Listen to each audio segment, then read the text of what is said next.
வாணி சாப்பிட்டு ரெஸ்ட் எடுத்துக்கோ, ஈவினிங் நம்ம வாணி சாப்பிட்டு ரெஸ்ட் எடுத்துக்கோ, ஈவினிங் நம்ம. Vani eat and take some rest in the evening we. Kumar வீட்டுக்கு போக போறோம், எனக்கும் அவருக்கும் நிச்சயதார்த்தம். குமார் வீட்டுக்கு போக போறோம், எனக்கும் அவருக்கும் நிச்சயதார்த்தம்.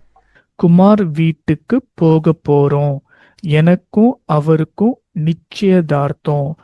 Are going to Kumar's house. It is my engagement with him. நான் ரெடி ஆயிடுவேன். அம்மா, நான் சுடிதார் போடட்டுமா இல்ல சாரியா? நான் ரெடி ஆயிடுவேன், நோ ப்ராப்ளம். அம்மா, நான் சுடிதார் போட்டுமா இல்ல சாரியா? நான் ரெடி ஆயிடுவேன். அம்மா, நான் சுடிதார் போடட்டுமா இல்ல சாரியா? I will get ready. Mom, should I wear a chudidar or a